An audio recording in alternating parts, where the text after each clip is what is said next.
Buenas tardes, bienvenidos al turno de la siesta. Esto en inglés se llama el turno del cementerio, porque todo el mundo ha terminado de comer y no estamos muy despiertos. Así que les agradezco especialmente que estén aquí y que nos presten atención. La verdad es que esta mesa para mí ha sido un viaje fascinante, porque he tenido que aprender muchas cosas que no sabía de la administración y de la gestión. Y el título es La tecnología al servicio de los profesionales o las profesionales al servicio de las tecnologías. Yo soy Darío Pescador, entre otras cosas soy consultor, soy director de una revista de divulgación científica y a mí me gusta encontrar la razón y el origen de lo que ocurre. Y por eso les voy a hacer una pequeña introducción que no sé si les han mentido mucho en este congreso, yo les voy a decir la verdad, tiene 3 diapositivas. La tecnología es algo con lo que los seres humanos hemos evolucionado, somos inseparables de nuestras tecnologías. Esto que ven aquí es una tableta de arcilla que tiene 4000 años de antigüedad. Una de las primeras tecnologías y las más interesantes para la humanidad fue la escritura. Y la escritura se desarrolló como una tecnología de la administración. Lo que se escribía en estas tabletas de arcilla era el recuento de los sacos de grano y de los impuestos. Era lo más aburrido del mundo.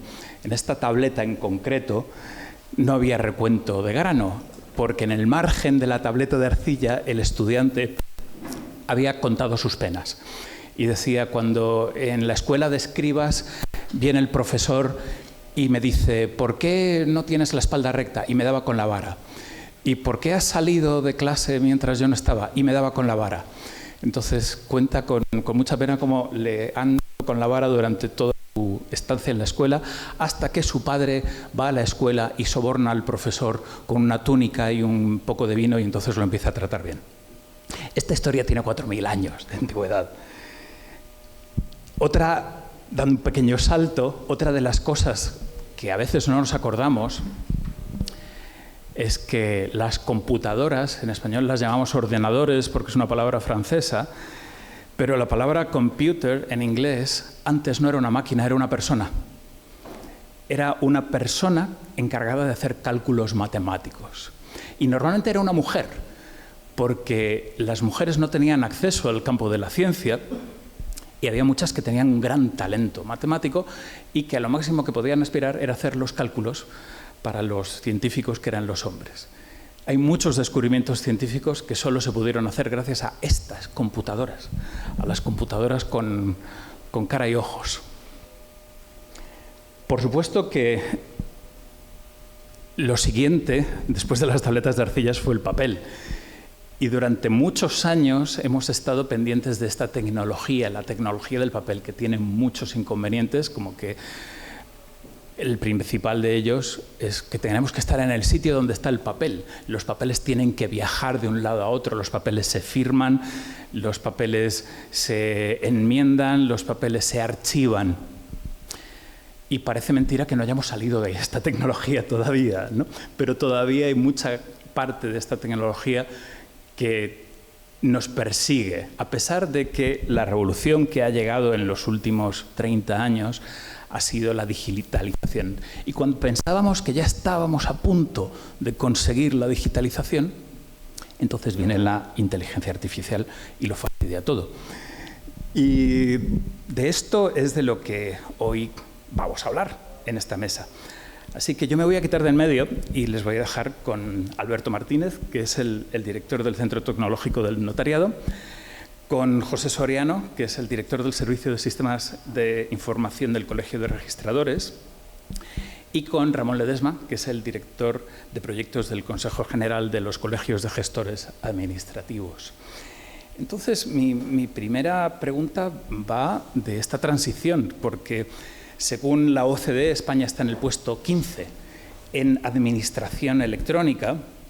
Y esto no es un notable, más o menos, de nota. En el puesto 15 del mundo quiere decir que tenemos un índice de madurez del 79%, pero siempre que se habla de la administración electrónica y de la digitalización de la burocracia, se habla de qué impacto tiene para los ciudadanos.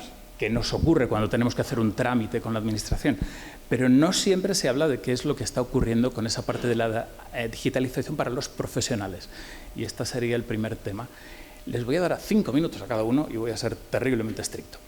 Así que, Ramón, si quieres empezar. Empezamos con el dato, que es el dato del DESI, obviamente que es el nivel de madurez digital. Y explicaremos el dato porque los gestores al final son 6.000 despachos en toda España, unos 30.000 empleados, a 30 kilómetros de cualquier pueblo te vas a encontrar una gestoría donde te van a atender para hacer cualquier tipo de cosa y hacemos que es donde está el dato, el 60 o 70% del índice DESI. Con lo cual el índice DESI está bien, pero está un poco adulterado, porque el 60-70% de toda la tramitación digital pasa por un profesional que ayuda. La renta, la compra de un coche, la compra de una casa, la nómina, no tienen una relación directa administración con el ciudadano. Un profesional, a veces 3, como estamos aquí, por el medio, han llegado a digitalizar. Tenemos unos altos niveles de digitalización precisamente por el carácter profesional de los colectivos, especialmente jurídicos que han entendido rápido la digitalización. Nosotros estamos en la parte más cercana al ciudadano, la que atiende por la puerta, la que llega y dice se murió el abuelo, el coche no sabemos dónde está o necesita una chica porque habrá que cuidar a la abuela, y dice cómo arreglamos todo este proceso, ¿no? Entonces, para nosotros la digitalización es básica, pero precisamente para ayudar al ciudadano que no entiende la digitalización o no debe entenderla. Al final el ciudadano es como la empresa, ¿no? Y tiene 2 partes, o su negocio o su ocio. Los trámites administrativos no encajan en ninguno de los 2. Aunque quiera la administración, no encajan, y yo cuando llego por la tarde a casa, o me apetece estar o con la familia o vengo del trabajo, pero ganas de entrar en la sede electrónica de no sé qué, o leerme el boletín oficial de la provincia de no sé dónde, con lo cual es por ello donde estamos los profesionales para intentar solventar todo este proceso y que el ciudadano o la empresa pueda seguirse dedicando a lo que tiene que a su ocio, a su negocio, etcétera, etcétera. Un poco la fase que yo. Y la pregunta que había hecho creo que si los profesionales están más digitalizados que los ciudadanos, ¿quién está más digitalizado, el ciudadano o el profesional en este momento? En nuestro caso, como profesión, hemos sufrido un proceso de digitalización tan brutal que ahora la identidad digital del ciudadano se la proporcionamos nosotros. El ciudadano llega a la gestoría y dice, me dicen que necesito un certificado digital. Es la gestoría la que en ese momento le da un certificado digital y, por tanto, si no existiese esa tecnología que ha aprendido el profesional, no podría el ciudadano llegar a tener ese certificado digital. Por lo tanto, para nosotros un poco la foto es esa, ¿no? La tecnología para nosotros ha supuesto un salto espectacular como colectivo. Lo va a seguir estando, lo explicaba el otro día, hace en el anterior debate el presidente, dice, nos va a ayudar todavía a que una profesión generalista se convierta en más especialista y poder ayudar todavía más al ciudadano. José. Buenas tardes. Primero agradecer al Colegio de Gestores de Madrid la invitación a este curso tan interesante, ya con la intervención de Iván antes, que nos ha situado el campo de juego bastante claro. Y yo aterrizando a los registros de la propiedad mercantil de bienes muebles, para nosotros, como vemos, la incorporación de estas nuevas tecnologías antes los comentaba, es una evolución natural en uno de los pilares, junto al pilar notarial, del sistema de seguridad jurídica preventiva español, que es de reconocido prestigio pues, a nivel europeo, a nivel mundial. Desde luego que los registradores han tenido que ir adaptándose a las circunstancias y a las tecnologías del momento, y mucho ha cambiado el panorama desde que se aprueba la ley hipotecaria en 1861, donde hemos pasado, evidentemente, de unos tomos de hojas fijas, donde se escribían manualmente, a luego la evolución posterior de la incorporación de las máquinas de escribir primero, de los ordenadores, de los tomos de hojas móviles, y donde llegamos hoy, donde ahora hablaremos de la Ley 11/2023, que es la que ha supuesto el paso de la fe pública registral de los libros físicos a los folios electrónicos. Este es el gran salto, donde en eso que comentaba antes del papel, bueno, aquí estamos en ese proceso de abandono del papel, y con unos riesgos que evidentemente luego creo que tendremos ocasión de tratar y que hay que estar muy pendientes de ello. La incorporación de la tecnología por parte de los registradores ha permitido diferentes circunstancias. La interconexión telemática, primero con los notarios desde la Ley 24/2001, donde se establece un sistema de interconexión con redes telemáticas propias por parte del Consejo General del Notariado y del Colegio de Registradores. Esa primera interconexión telemática luego llega con las administraciones públicas y ahora ya llega a una comunicación electrónica, ese proceso de digitalización, igualmente con las oficinas judiciales, que es en el proceso en el que estamos ahora. Pero además lo ha permitido a nivel español y a nivel europeo. Aquí tenemos diferentes iniciativas, como la interconexión de los registros mercantiles a nivel europeo a través de BRIS, o de los registros de titularidades reales a través de BORIS, o en el proyecto de interconexión de registros de la propiedad de Imola, regulado por la Unión Europea. Y ahora ya vamos más allá, ya no hablamos, bien lo has dicho antes, no hablamos de digitalización, ahora ya hablamos de la inteligencia artificial. Ya se está hablando no de la administración digital o de la administración electrónica, sino de la administración de la inteligencia artificial. O sea, esto va muy rápido, de verdad. Nos vamos a tener que adaptar, no nos queda otra.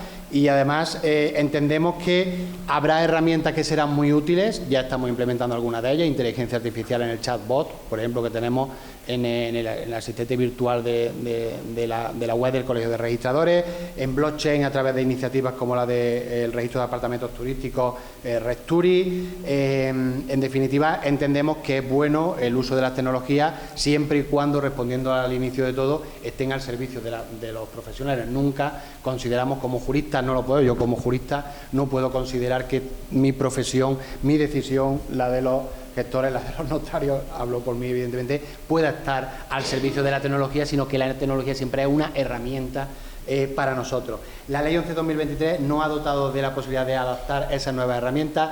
Ha regulado el registro electrónico, que se asienta fundamentalmente sobre el certificado cualificado de firma del registrador. La firma electrónica es la clave de bóveda de todo el sistema, la decisión del registrador.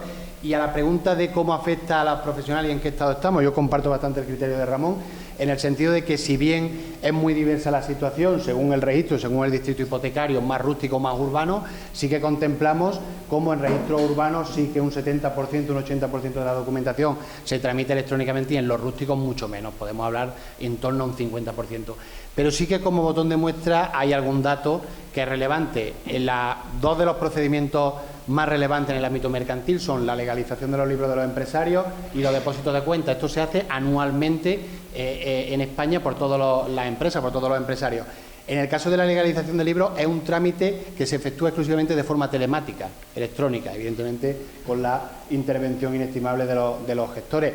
En el caso de los depósitos de cuentas, puede hacerse físicamente o electrónicamente. El 95% de las cuentas depositadas el año pasado lo fueron de forma electrónica. Estamos hablando de 1.200.000 cuentas anuales que se depositan en los registros mercantiles. Entonces, depende mucho del ámbito del distrito hipotecario, de la zona rústica urbana, pero estoy bastante de acuerdo con lo que se ha comentado hasta ahora de este nivel de digitalización en el que estamos.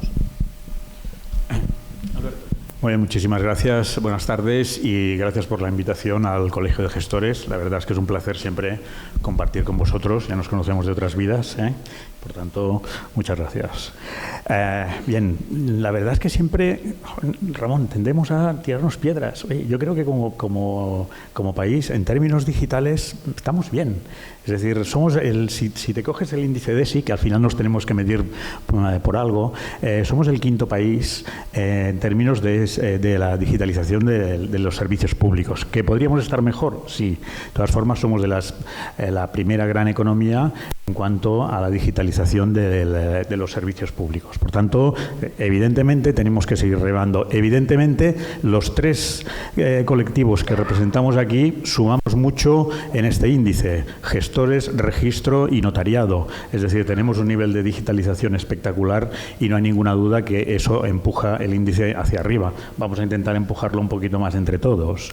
Por parte del notariado, el tema de la digitalización ya hace 20 años que se está remando. Es decir, a mí hay una cosa que yo hace 9 meses que aterrizo en este mundo. Me ha sorprendido el altísimo nivel de digitalización que tienen las notarías. Es decir, son pymes, por el tamaño, una notaría, el tamaño medio es de 6,5 empleados y tiene un altísimo nivel de digitalización. Antes hablabas del papel. Dices, sí, muchas cosas acaban en el papel, las escrituras se firman en papel, pero el nivel de digitalización es espectacular. ¿Por qué? En el año 2002 tomaron la decisión, alguien yo creo que tuvo vio más allá y tomó la decisión de crear lo que ahora se conoce como Centro Tecnológico del Notariado. Eso nace como prestador de servicios de confianza con la firma cualificada y a partir de ahí se convierte en una software factory que permite establecer un sistema homogéneo de trabajo para todos los notarios. Se crea la plataforma Signo.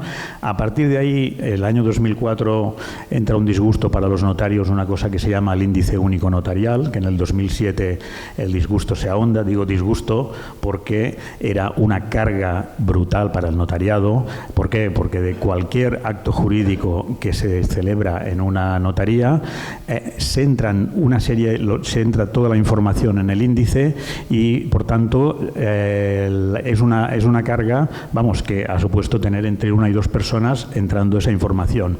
Ahora bien, ¿eso qué nos ha permitido? Nos ha permitido tener una base de datos actualmente que tenemos 150 millones de escrituras, los datos de 150 millones de escrituras, lo cual nos da una información espectacular, una información inmobiliaria espectacular, constitución de sociedades, testamentos, etcétera. También es cierto que tenemos una base de datos poco explotada y en eso estamos ahora, empezar a explotarlo con proyectos de Big Data y demás. Antes hablaba Iván de la inteligencia artificial. A mí me gustaría recordar inteligencia artificial y todas las tecnologías habilitadoras, Big Data, la parte de robotización, etcétera. Es absolutamente importantísimo que cuando vemos ese concepto de la IA, sea la IA con todo ese componente de tecnologías habilitadoras.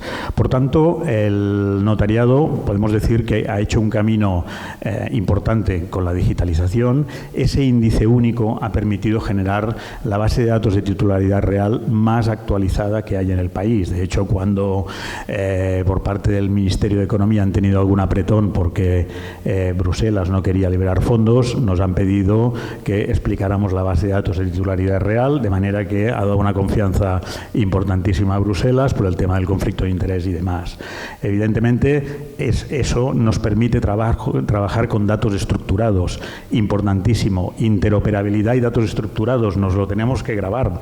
¿Por qué? Porque es la manera que nos permite traspasar información de un ámbito a otro y, evidentemente, minimizar el esfuerzo y no tengamos que andar con la transcripción.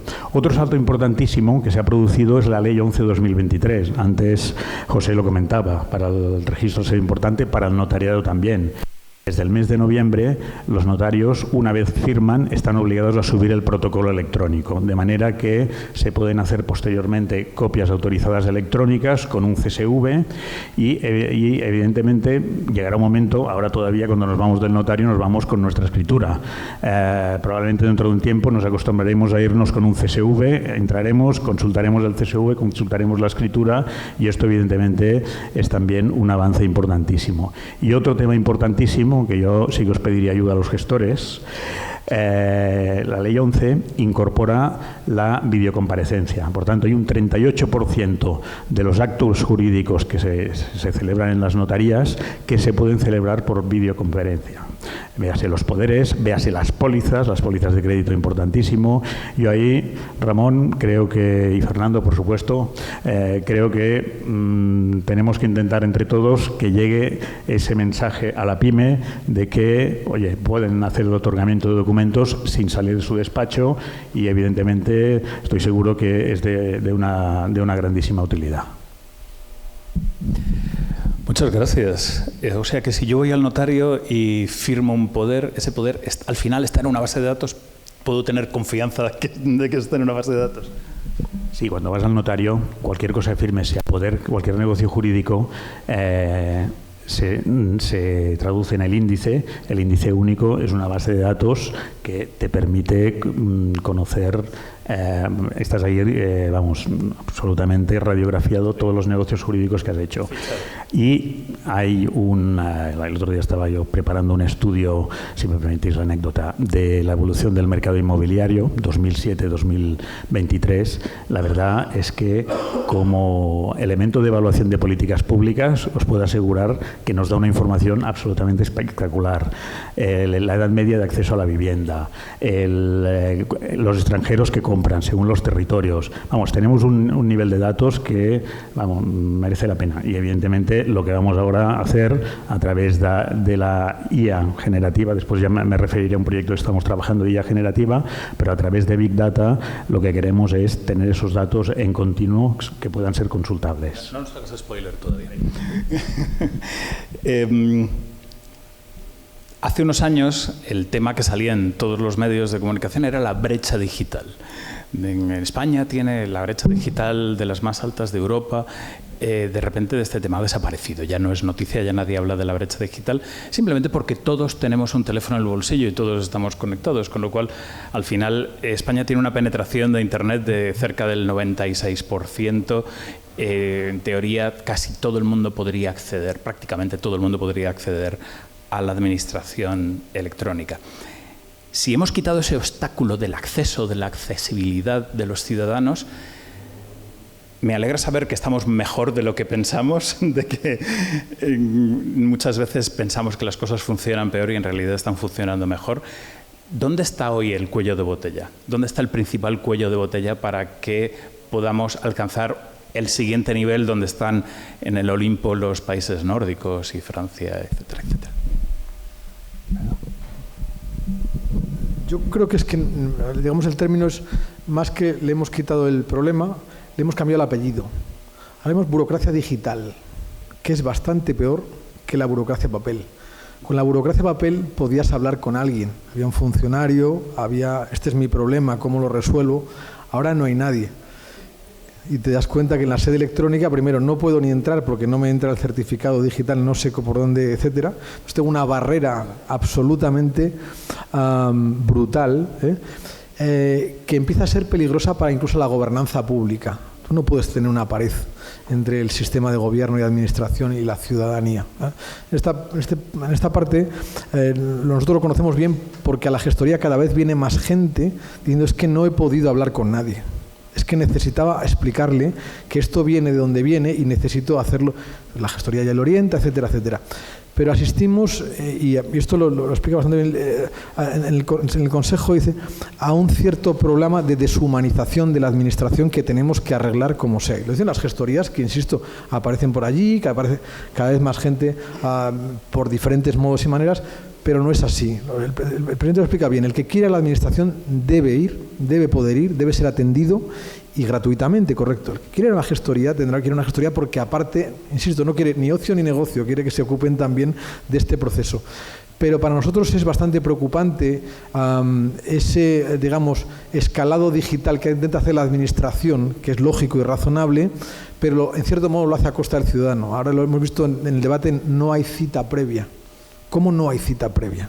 Usted me dará cita para dentro de 2 meses, 4, 6, 8 o 10, pero usted me tiene que dar una cita para hablar conmigo. O sea, es que Entonces, en ese punto es donde nosotros vemos que ese, digamos, crecimiento de la parte digital no se está produciendo de una manera probablemente igual en la parte del ciudadano. Y asistimos especialmente con determinadas escalas de población, gente mayor y gente con ciertos riesgos de exclusión social, en el que están siendo apartadas directamente. Supone una barrera más la burocracia digital de lo que existía hasta ahora, ¿no? Estoy bastante de acuerdo, la verdad, con lo que dice Ramón. Yo creo que el riesgo de brecha digital en estos momentos sigue existiendo. O sea, y sigue existiendo no solo por personas que por razón de su edad no tengan las habilidades para esa relación electrónica, sino porque hay personas que, aunque las tengan, no quieren relacionarse directamente de forma electrónica. y quieren un asesoramiento personal y quieren verdaderamente esa relación con la administración o con el que le preste el servicio público. Y el riesgo de que queden fuera del sistema está en que no se la sitúe precisamente en el centro y que se le preste la atención que es oportuna. En el Congreso de Registradores que se celebra en Valladolid en 2021 lo llamaron Humanismo y Tecnología al servicio de la sociedad. Porque, evidentemente, ya hace 3 años se puso de relieve que este proceso de digitalización y de incorporación de nuevas tecnologías tenía un riesgo, era el de hacerse de espaldas totalmente a la sociedad. Parece inconcebible que no haya cita previa para el ciudadano que la solicite. Por eso el sistema registral español, aunque aquí estamos hablando y vamos a seguir haciéndolo de toda la digitalización, inteligencia artificial y tal, uno de los grandes beneficios que tiene, o de las grandes ventajas, es lo que siempre denominamos la capilaridad de las oficinas registrales. O sea, hay 1.100 registros diseminados por toda España. Eso nos permite que a la persona que quiera relacionarse electrónicamente con el registro pueda presentar desde cualquier lugar del mundo, los 365 días del año, a través de la sede electrónica, pero que quiera hacerlo físicamente, que vaya al registro y que pida al registrador el asesoramiento que en cada caso necesite. Para nosotros, cuando ya hablamos desde el punto de vista electrónico, la puerta de entrada de la relación de los ciudadanos con los registros es la sede electrónica. La Ley 11/2023 ha modificado el artículo 240 de la Ley Hipotecaria, creando expresamente esta sede electrónica de los registradores, y el principal hándicap, el cuello de botella con el que nos encontramos nosotros ahora con los profesionales, es primero de todo hacer ver todos los servicios registrales disponibles y la forma de llegar a los mismos. Y eso es un tema de formación, y no solo de formación ni mucho menos para el profesional, sino en muchas ocasiones de formación, por supuesto, para nuestro propio personal, que está acostumbrado a años de trabajar y de gestionar las cosas de una forma diferente a como ahora se pueden hacer. Entonces, nosotros siempre ciclos, conferencias, cursos con gestores, con economistas, con diferentes, con abogados. ¿Por qué? Porque es muy relevante hacerles ver cuáles son las posibilidades que tienen de esa relación electrónica si la quisieran. Y con nuestro personal igualmente ponemos el foco en la sede electrónica. Hay multitud de servicios, los más conocidos siempre son presentación telemática y publicidad telemática, pero hay otros como, por ejemplo, hablaba antes Alberto del tema del código seguro de verificación. Es en la sede electrónica de los registradores donde podemos comprobar cualquier documento registral si es auténtico. O sea, si ha sido e íntegro, o sea, si tiene un código seguro de verificación, entra en la sede electrónica y comprueba la autenticidad de ese documento que ha sido firmado por un registrador y que no ha sido alterado. Dice la Ley 11/2023, la modificación de la Ley Hipotecaria, que todos los documentos registrales tienen que ser firmados electrónicamente. Ha desaparecido la firma manual. Entonces, en la sede electrónica tenemos ese tipo de servicios que ahora es lo que estamos en darlos a conocer, evidentemente, a todos los profesionales y que se puedan aprovechar su potencialidad. Pues muy bien, en línea con mis compañeros, evidentemente sí que hay brecha. No se habla de la brecha, pero hay brecha digital.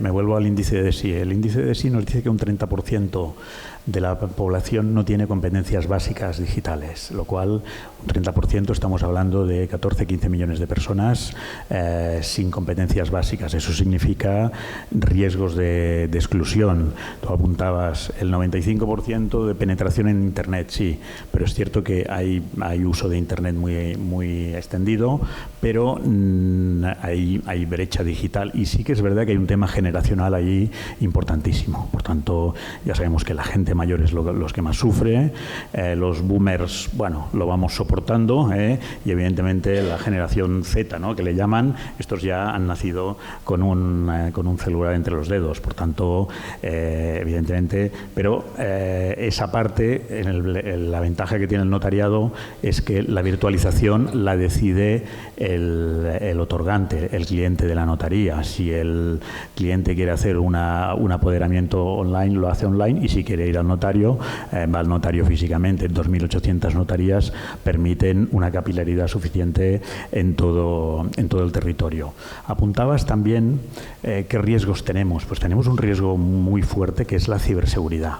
Esto es una preocupación para todos, para nosotros mismos, para los usuarios. Es decir, ahora se empieza a distinguir ya en el ámbito de la ciberseguridad las empresas que han sido atacadas y las que serán atacadas. Por tanto, tenemos todos un problema grave, de ahí la importancia en el ámbito de los servicios públicos siempre apuntar al máximo esquema nacional de seguridad, de manera que eso te autoexige una serie de estándares que deberías de minimizar los riesgos. En cualquier caso, como sabemos, nadie está exento de esos riesgos. Pero el tema de ciberseguridad sí que es un tema clave. El otro día leía un artículo que a nivel mundial genera del orden de 10.000 millones de dólares anuales esta industria, en términos de delincuencia, no digo en términos de industria. Es decir, la delincuencia genera 10.000 millones anuales, lo cual es terrorífico. 10.000 millones en daños, que es una cifra importante. Yo sé que vivo en el futuro porque ya no llevo dinero en efectivo en el bolsillo y hace mucho tiempo que no tengo monedero. Y también porque leí el otro día que a lo mejor no lo saben ustedes, pero los aviones el 95% del tiempo están volando solos. Los pilotos están ahí por si pasa algo, el resto es un sistema inteligente, es un ordenador que está controlando todos los parámetros del vuelo. Decía un experto que en el futuro la tripulación de un avión iba a consistir en un técnico y un perro. La tarea del técnico es dar de comer al perro y la tarea del perro es morder al técnico si toca algún botón del avión. En otros ámbitos estamos viendo cómo los nuevos sistemas de inteligencia artificial empiezan a dar miedo. Hay una cosa que en el cine se llama Uncanny Valley, que es cuando algo es tan humano que nos da un poco de repelús, porque no llega a ser humano del todo. Y esto es lo que sentimos cuando a veces nos da alguna respuesta a ChatGPT. Y aquí se han formado dos bandos. Uno es los apocalípticos y los integrados, ¿no? Como decía Humberto Eco. Gente que dice, esto es una herramienta más, nos va a ayudar a ser más productivos. Y hay gente que dice, esto es el fin del mundo y nos va a sustituir. Hay una pregunta válida que es precisamente este cuello de botella del que han hablado todos ustedes. El problema es la burocracia digital, es la deshumanización del contacto, es que los ciudadanos quieren hablar con una persona que les responda. ¿Qué ocurre si esta persona es una inteligencia artificial el día de mañana? Que el día de mañana es literalmente mañana, puede ser en 6 meses. En ese momento vamos a poder darle mayor sentido a esta charla, quizás. ¿Será las personas al servicio de la tecnología, como el técnico y el perro del avión?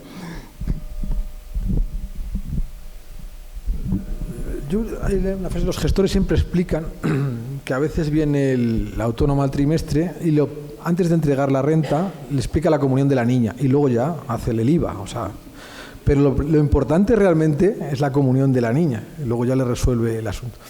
Yo creo que esto, lejos de perderse, va a crecer. O sea, al final hay una cierta relación, o por lo menos la percepción que tenemos, hay muchas gestorías que están bajando a la calle, estaban en oficinas, están bajando a la calle, porque siempre tenemos un problema que no está resuelto o que no resolvió alguien de nuestra familia por ahí. Y cuando ves la palabra gestoría dices, pues ahora es el momento de resolverlo, ¿no? O sea, digamos que yo creo personalmente que todo el conjunto de herramientas que se van a ir desarrollando van a ayudar, van a asistir. Un poco bestia decirlo, pero ¿os acordáis? Esto es la primera versión de Windows, tenía un perro al lado, ¿no? Que decía, ¿qué quiere que le ayude? ¿Un clip o un perro? O un perro. Tú podías seleccionar el clip o el perro.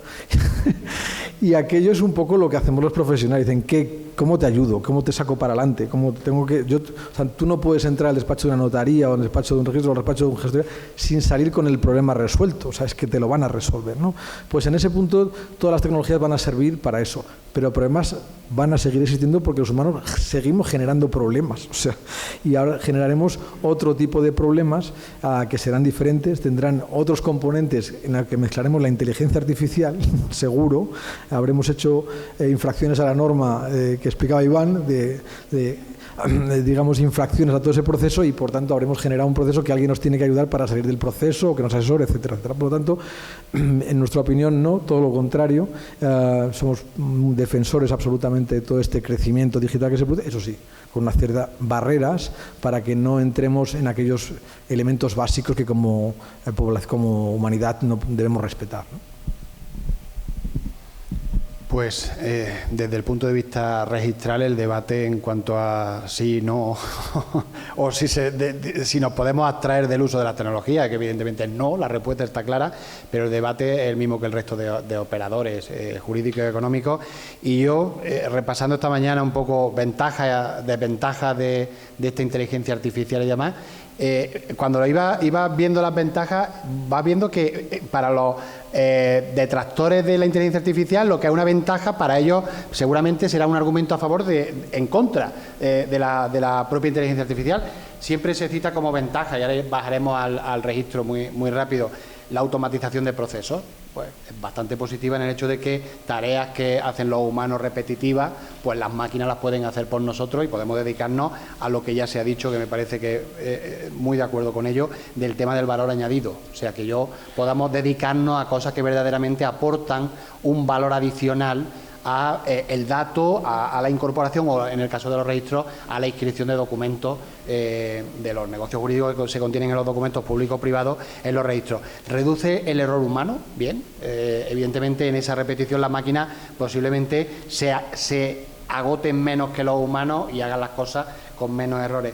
Se cita como una de las ventajas que potencia la creatividad. Yo eso no lo acabo de ver claro, sino quizás todo lo contrario. Aporta precisión, puede ser, y que agiliza la toma de decisiones. Claro, al tener en cuenta millones de datos, ese Big Data que decía Alberto, evidentemente puede adoptar decisiones mucho más rápido, probablemente, y con mayor certeza de la que lo hace el humano. Pero luego se citan también muchas desventajas relevantes. El primero ya se ha citado por aquí, desplazamiento de empleos. Hay algún estudio que habla que en los próximos 10 años la inteligencia artificial generará una pérdida neta de empleo, ya contemplando los que se van a crear, en España de unos 400.000 puestos de trabajo. Pues habrá que tener en cuenta este dato y a qué se dedica o a qué podemos ir previendo que se dediquen las personas que más se van a ver afectadas, ¿no? O irnos todos adaptándonos. El sesgo de la inteligencia artificial. Evidentemente, dependiendo de quién ha introducido el dato y de qué forma se ha introducido, puede estar predeterminada la respuesta. Hemos visto todos estos experimentos con ChatGPT que daban unas respuestas que estaban claramente orientadas en cuanto al resultado que se quería buscar con las mismas. Y aquí voy a lo que decía Ramón, que me parece fundamental, la falta de empatía. O sea, tener enfrente a una persona que te responde. Yo, mi experiencia, siempre lo digo, con el chatbot de registradores URG, yo he hablado mucho con él y al final tiene inteligencia artificial, pero yo la conclusión a la que llevo es que no es tan inteligente como se supone que lo es, porque hay un punto donde ya no está entrenado lo suficientemente, vamos entrenándolo, llega un punto donde ya no le preguntes más porque no te va a responder lo que tú quieres o lo que tú estás buscando. Bueno, problemas de privacidad que ya se han citado e incluso de la desigualdad de acceso a medios digitales. Desde el punto de vista de los registros, la incorporación de la inteligencia artificial, como otras tecnologías, las vemos bien y las miramos de forma positiva por esa ayuda que nos pueden prestar en la automatización de determinados datos. La recopilación de datos, la introducción de datos, antes lo ha citado Alberto, a nosotros creemos que esa inteligencia artificial, estas tecnologías nos ayudan, dándonos herramientas para que el registrador al final decida y motive jurídicamente, que es lo que somos juristas al final, cuál es la decisión en cuanto a la inscripción o no de un documento o los medios de subsanación ante las posibles faltas o defectos que tenga el mismo. Entonces, al final volvemos a lo mismo. Yo creo que es clave en esa regulación de la inteligencia artificial este carácter ético que tiene que presidir la regulación de la misma, protección de derechos fundamentales y situar a las personas en el centro de toda la tecnología para que siempre, vuelvo a lo mismo, sea una herramienta al servicio de los profesionales.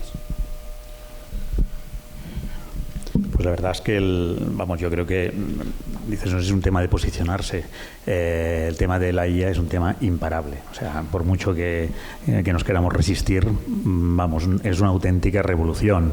Y es verdad que hay muchos detractores que dicen van a destruir empleo. Esto lo teníamos ya en el siglo XIX, en 1811, 1812, los luditas, ¿no?, que se dedicaban a destruir los telares en Reino Unido. ¿Por qué? Por la revolución industrial. Siempre vemos que una revolución industrial siempre hay un balance positivo para la humanidad. Es verdad que por el camino alguien pierde plumas, hay que procurar que el sistema social acolche y que no nos encontremos en situaciones no deseadas. Es un tema imparable. Hay un estudio que se hizo, creo que fue en el 2020-21, y apuntaba que en el 2030 el PIB mundial aumentaría 15 billones, es decir, una Unión Europea, como consecuencia del uso de la inteligencia artificial y las tecnologías habilitadoras.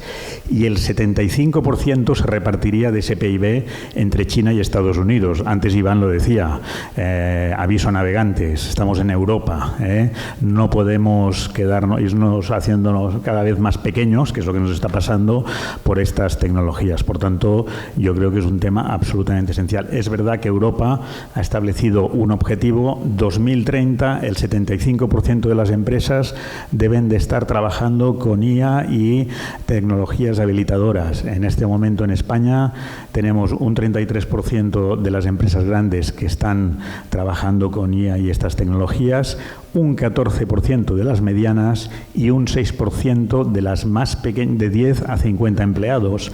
Pero las microempresas que están por debajo de 10 empleados deben estar al 2-3%. Por tanto, 2030 es mañana. Siempre digo, montar y desmontar 6 veces el árbol de Navidad, que esto lo hace rápido, y ya estamos en el 2030. 15 billones que se van a repartir, 75% entre China y Estados Unidos. Por tanto, produce un cierto temor. Yendo al mundo del notariado, estamos trabajando con la IA generativa, estamos trabajando para que el famoso índice, que es una auténtica tortura para los notarios, a través de la lectura de la escritura, extraigamos los data points, que pueden ir entre 50 y 400 data points por documento, y eso se vuelque en el índice. También os digo que te dicen que la IA, descifra el genoma humano, no sé cuántas cosas, y cuando le pides que me saque 50 data points con una escritura, llevamos unos cuantos meses haciendo la integración, preguntando, repreguntando al chat para ver, la clave de esto es cómo preguntas, y por tanto, cómo preguntas, cómo partes los documentos, y digo, oye, pero esto no es lo del genoma, parecía más fácil lo de la escritura, ¿no? En cualquier caso, estamos avanzando y no tengo ninguna duda que llegaremos. Muchas gracias. Yo antes de que cocinero he sido fraile, o al revés, y cuando era ingeniero, una de las cosas que hacía era toma de requisitos, que es ir con el cliente y preguntarle ¿qué quiere? ¿Qué quiere que haga este sistema? Y es lo que les voy a preguntar. Si tuvieran presupuesto ilimitado, ¿qué querrían que hicieran sus sistemas? ¿Cuáles serían esas funciones que ahora no tienen y que les gustaría desarrollar? Bueno, yo creo que en general, fundamentalmente para los profesores, economizar costes y acertar en soluciones. Lo explicaba un poco Alberto, dice al final que quisiera yo que según ve la escritura del programa, automáticamente lo lee todo, ¿no? Es decir, que un entrenamiento cada vez mejor y más rápido para que pueda dar un mejor servicio. Es un poco el resumen del proceso. Por lo tanto, yo diría que el titular es simplemente ese, ayudarnos a mejorar en el origen, ahora se llama el origen del dato, la calidad del dato, etcétera, etcétera, la extracción de la información y la resolución correcta de los problemas para el ciudadano. Yo estoy bastante de acuerdo con lo que comenta Ramón, en el sentido que para mí un sistema tecnológico ideal, evidentemente, es el que permite automatizar procesos, aumentando la productividad, evidentemente, y además detectando y minimizando los errores que puedan cometerse o que se puedan contener en base de datos, en los diferentes sistemas.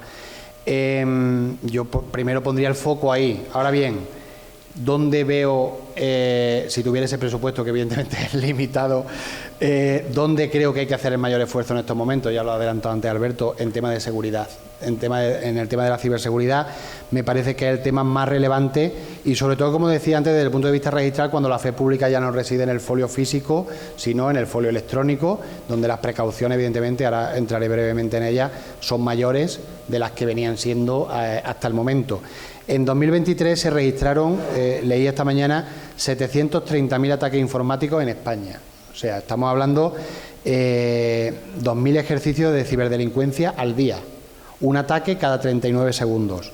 Por eso, como bien decía antes igualmente Alberto, aquí nos distinguimos entre dos, los que ya hemos sido atacados, yo ya me incluyo, y los que lo vamos a ser. Entonces, hay que intentar tener unos sistemas que nos permitan recuperarnos frente a estos ataques que es evidente que vamos a sufrir. Por tanto, la inversión en ciberseguridad creo que para nosotros, para los registradores, para todos, pero en particular en mi caso, es esencial. Para ello hay que tener un plan bastante bien definido. A nosotros la Ley 11/2023, la modificación de la ley hipotecaria, nos ayuda en el sentido de que ha establecido una serie de copias locales en los propios registros, lo que unido a la capilaridad de esos registros, a la dispersión geográfica, es un elemento de ayuda. Copias incluso diarias, semanales, copias online en el momento mismo de la generación del dato, de la firma por parte del registrador, y luego de copias centralizadas. Toda la información en los registros, todos los derechos, todos los datos que están en los registros se encriptan en origen en el propio registro y se replican en los centros de proceso de datos del Colegio de Registradores. Esta es una de las precauciones que la ley nos ha dicho que tenemos que tomar y en la que está ya implementado desde el pasado 9 de mayo. Y aparte de eso tenemos que tener el foco en la formación de nuestro personal, en adaptarnos a esquemas conocidos por todos de seguridad, como bien se citaba antes en el Esquema Nacional de Seguridad, que nos obliga a tener una precaución mínima, una diligencia debida que nos dejen a salvo lo que podamos estar de estos ataques cibernéticos. Entonces, yo, si pudiera, lo que hago de hecho es intentar poner el foco en este momento en esta ciberseguridad.